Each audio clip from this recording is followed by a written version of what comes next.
हर हर महादेव। ओम नमः शिवाय। सावन का पवित्र महीना चल रहा था। चारों ओर हरियाली छाई हुई थी और पेड़ों की डालियों पर बारिश की बूंदें मोतियों की तरह चमक रही थीं। आसमान में काले काले घने बादल छाए थे और ठंडी हवा पूरे गांव को छू कर गुजर रही थी। आज सावन मास का दूसरा सोमवार था, भगवान शिव को समर्पित अत्यंत पवित्र दिन। गांव के प्राचीन शिव मंदिर में सुबह से ही भक्तों की भीड़ लगी हुई थी। कोई शिवलिंग पर चढ़ाने के लिए दूध लाया था, कोई दही, कोई शहद, कोई गंगा जल, तो कोई फूलों से भरी टोकरियां। पूरा गांव मंदिर की घंटियों और हर हर महादेव बोल बम के जयकारों से शिवमय हो चुका था। लेकिन उसी गांव के आखिरी छोर पर एक छोटी सी टूटी हुई झोपड़ी थी। उसकी मिट्टी की दीवारों में बड़ी बड़ी दरारें थीं और छप्पर इतना पुराना था कि बारिश होने पर जगह जगह से पानी टपकता था। उसी झोपड़ी में रहती थी गौरी, एक गरीब विधवा माँ, अपने 10 साल के छोटे बेटे माधव के साथ। माधव जब बहुत छोटा था तभी उसके पिता का देहांत हो गया था। गौरी ने अकेले ही मेहनत मजदूरी करके अपने इस बच्चे को पाला था। सावन के दूसरे सोमवार की सुबह गौरी चूल्हे के सामने बैठी थी। चूल्हा बुझा हुआ था। जब उसने मिट्टी के एक छोटे बर्तन को खोला तो उसमें केवल मुट्ठी भर चावल बचे थे। गौरी ने उन चावलों को अपनी हथेली पर रखा और उसकी आंखें भर आईं। वह सुबकते हुए बोली, हे भोलेनाथ, आज आपका सोमवार है। गांव के हर घर में आपकी पूजा होगी, लेकिन मेरे घर में मेरे बच्चे को खिलाने के लिए पूरा अनाज भी नहीं है। गौरी ने जल्दी से अपने आंसू पोंछ लिए ताकि माधव उसे रोते हुए न देख ले। लेकिन माँ का दर्द बच्चे से कहाँ छिपता है। माधव ने पीछे से आकर माँ के कंधे पर हाथ रखा और पूछा, माँ, क्या आप रो रही हो? गौरी ने तुरंत मुस्कुराने की कोशिश की और कहा, नहीं बेटा, मेरी आंख में कुछ चला गया था। माधव माँ के सामने बैठ गया और बोला, माँ, आप मुझसे झूठ बोल रही हो। आज सावन का दूसरा सोमवार है ना, तो क्या आज हम महादेव के मंदिर नहीं जाएंगे? गौरी ने भारी मन से कहा, बेटा, हमारे पास पूजा की सामग्री खरीदने के लिए पैसे नहीं हैं। इस पर माधव मासूमियत से मुस्कुराया और बोला, तो क्या हुआ माँ? महादेव को धन थोड़े ही चाहिए, उन्हें तो सच्चा मन चाहिए। माँ, आज मैं नदी से जल लेकर आऊंगा, जंगल से बेलपत्र चुनकर लाऊंगा, फिर हम महादेव को जल चढ़ाएंगे। माधव की बातें सुनकर गौरी का हृदय कांप उठा। उसने अपने बेटे को गले से लगा लिया और रोते हुए बोली, चल मेरे बच्चे, आज हमारे पास पूजा के लिए कुछ नहीं है, लेकिन हमारे पास महादेव का नाम है। माधव हाथ में मिट्टी का छोटा सा लोटा लिए नदी से जल लाया।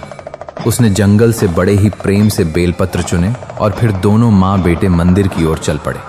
मंदिर में बहुत भीड़ थी। बड़े बड़े घरों के लोग सज धज कर चांदी के कलश और दूध की बाल्टियां लेकर खड़े थे। जैसे ही गौरी और माधव मंदिर की सीढ़ियों पर पहुंचे, गांव के कुछ लोगों ने उन्हें रोक दिया। माधव के हाथ में मिट्टी का लोटा देखकर वे हंस पड़े और बोले, अरे गौरी, तुम यहाँ क्या कर रही हो? ये मंदिर है, यहाँ ऐसे खाली हाथ लोग पूजा करने नहीं आते। घर बैठकर भगवान का नाम लो, यहाँ भीड़ मत बढ़ाओ। अपमानित होकर गौरी का सिर झुक गया। उसने माधव का हाथ पकड़ा और मंदिर के पीछे एक पुराने पीपल के पेड़ के नीचे चली गई।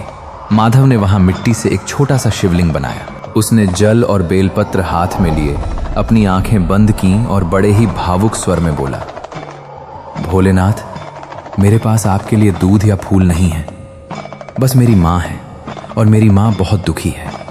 भोलेनाथ, मेरी माँ को अब मत रुलाना। अगर मेरी पूजा में कोई कमी रह गई हो तो मुझे माफ कर देना, पर माँ की आंखों में आंसू मत आने देना। उसी समय कैलाश पर्वत पर विराजमान भगवान शिव ने माता पार्वती के साथ इस दृश्य को देखा। माता पार्वती ने व्याकुल होकर पूछा, स्वामी, ये बालक कितने सच्चे मन से आपको पुकार रहा है, क्या आप इस माँ बेटे की सहायता नहीं करेंगे? महादेव ने अत्यंत गंभीर और शांत स्वर में कहा, देवी, संसार भक्त की कीमत उसके धन से लगाता है, लेकिन मैं उसके हृदय को देखता हूं। इस बालक की सहायता मैं अवश्य करूंगा, लेकिन अभी नहीं, अभी इसकी परीक्षा बाकी है। इतनी परीक्षा कि जब पूरा संसार इसका साथ छोड़ देगा तब इसे समझ आएगा कि जिसका कोई नहीं होता उसका भोला होता है। पूजा समाप्त कर जब गौरी और माधव घर लौटे तो आसमान में काले बादल और घने हो गए। देखते ही देखते मूसलाधार बारिश शुरू हो गई। झोंपड़ी की कमजोर मिट्टी की दीवारें पानी के बहाव को सह नहीं पाईं और एक जोरदार आवाज के साथ झोंपड़ी की पिछली दीवार गिर गई। छप्पर भी टूटकर बिखर गया। घर में रखा थोड़ा सा अनाज भी पानी में भीग गया। अब उनके पास रहने को छत भी नहीं बची थी।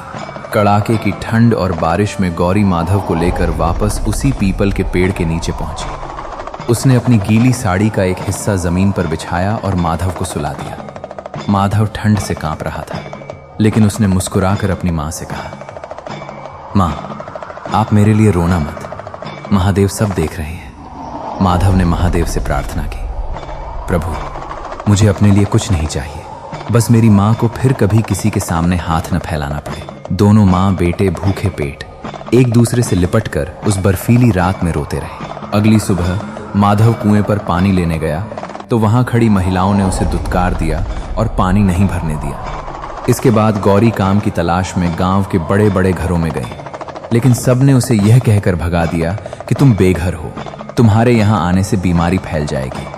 थक हार कर दोनों एक पेड़ के नीचे बैठ गए।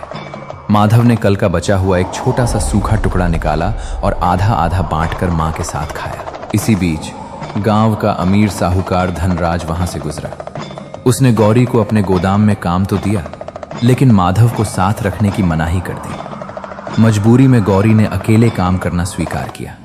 तभी अचानक गांव के मंदिर की घंटियां अपने आप बजने लगी। पूरे गांव में खबर फैल गई कि शिवलिंग पर बिना किसी के चढ़ाए अपने आप जल चढ़ा हुआ है और ताजा बेलपत्र रखा है। लोग आश्चर्यचकित थे।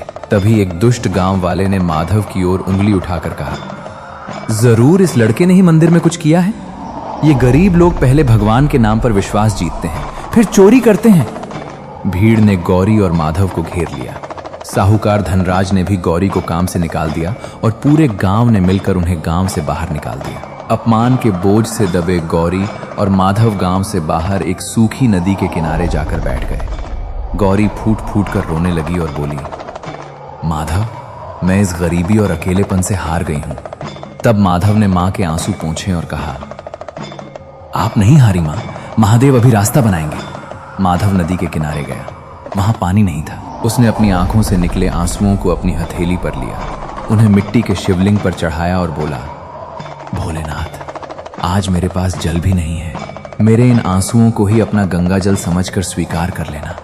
कैलाश पर माता पार्वती ने रोते हुए कहा, स्वामी, अब तो इस बालक के आंसू ही आपकी पूजा बन गए हैं। महादेव ने कहा, देवी, जब भक्त के पास कुछ नहीं बचता फिर भी उसका विश्वास बचा रहता है, तब उसका एक आंसू भी मेरे लिए गंगा जल बन जाता है। अब समय आ गया है कि संसार को इस बालक के विश्वास की शक्ति दिखाई जाए। उसी शाम अचानक आसमान में भयंकर तूफान उठा और सूखी नदी में अचानक विनाशकारी बाढ़ आ गई। पानी का स्तर बहुत तेजी से बढ़ा। गौरी और माधव भागने लगे, लेकिन माधव का पैर फिसल गया और वो नदी के तेज बहाव में बह गया। गौरी किनारे पर पागलों की तरह दौड़ते हुए चीख रही थी, भोलेनाथ, मेरा सब कुछ ले लो, लेकिन मेरा बेटा मत छीनो। नदी के बीचों बीच माधव पानी में डूब रहा था। थक कर उसने आंखें बंद कर लीं और बोला, भोलेनाथ, मेरी मां का ख्याल रखना। और तभी कैलाश पर महादेव ने अपना त्रिशूल उठा लिया। उनकी आंखों में रौद्र संकल्प था। नदी के बीचों बीच अचानक एक अत्यंत तीव्र और अलौकिक दिव्य प्रकाश चमका। प्रकाश के भीतर से जटाधारी, त्रिशूलधारी नीलकंठ भगवान शिव साक्षात प्रकट हुए। उन्होंने डूबते हुए माधव को अपनी गोद में उठा लिया। महादेव ने मंद मुस्कान के साथ कहा, डर मत बालक, जिस दिन तूने अपनी मां के लिए मुझसे प्रार्थना की थी, उसी दिन तूने मेरा हृदय जीत लिया था। अगले ही क्षण प्रकाश गायब हुआ और माधव नदी के किनारे एक सुरक्षित पत्थर पर लेटा हुआ मिला। इधर मंदिर के पुजारी को मंदिर की सफाई करते समय साहूकार धनराज की मोहर लगी। चांदी की डिबिया मिली, जिससे साबित हो गया कि चोरी धनराज के ही नौकर ने की थी। पूरे गांव को अपनी गलती का एहसास हो चुका था। जब गांव वाले और धनराज नदी किनारे पहुंचे तो उन्होंने माधव को जीवित देखा। सब स्तब्ध रह गए। धनराज और गांव के बुजुर्गों ने रोते हुए गौरी और माधव से अपने पापों की क्षमा मांगी। माधव ने बड़े ही उदार मन से सबको माफ कर दिया। तभी मंदिर की घंटियां अपने आप बजने लगीं। पूरा गांव गौरी और माधव को आदर के साथ वापस मंदिर लेकर आया। जैसे ही गौरी ने माधव के लाए हुए बेलपत्र को शिवलिंग पर अर्पित किया, मंदिर के गर्भगृह में एक प्रचंड दिव्य प्रकाश हुआ और उस प्रकाश के बीच साक्षात भगवान शिव प्रकट हो गए। महादेव की गंभीर और मधुर आवाज पूरे मंदिर में गूंज उठी। जिसे तुमने गरीब समझकर ठुकराया वही मेरे लिए सबसे धनी था। दूध और घी से अभिषेक करने वाला भी मेरा है और अपने आंसुओं से मुझे जल चढ़ाने वाला भी मेरा है। गौरी, तुमने अपने दुख में भी अपने पुत्र का विश्वास मुझ पर डिगने नहीं दिया। यह सबसे बड़ी पूजा है। माधव, मैं तुम्हारी माँ के जीवन से दरिद्रता का यह अंधकार हमेशा के लिए दूर करता हूँ। महादेव का दिव्य रूप अंतर्ध्यान हो गया। अगले कुछ दिनों में पूरे गांव ने मिलकर गौरी और माधव के लिए एक सुंदर और मजबूत नया घर बनाया। घर के आंगन में एक छोटा सा शिवलिंग स्थापित किया गया, जहां माधव रोज श्रद्धा से जल चढ़ाता था। माधव कभी अपनी पुरानी गरीबी नहीं भूला। वह रोज कुएं के पास राहगीरों के लिए पानी का घड़ा रखता और भूखों में अपना भोजन बांटता था। सावन के दूसरे सोमवार की यह चमत्कारी कथा हमें सिखाती है कि भगवान कभी अपने भक्त को अकेला नहीं छोड़ते। यदि मन में स्वार्थ न हो, माँ की ममता सच्ची हो और महादेव पर विश्वास अटूट हो, तो जीवन की सबसे बड़ी विपत्ति भी महादेव के आशीर्वाद में बदल जाती है। बोलिए भगवान शिव शंकर महाराज की जय, माता पार्वती की जय। हर हर महादेव। ओम नमः शिवाय।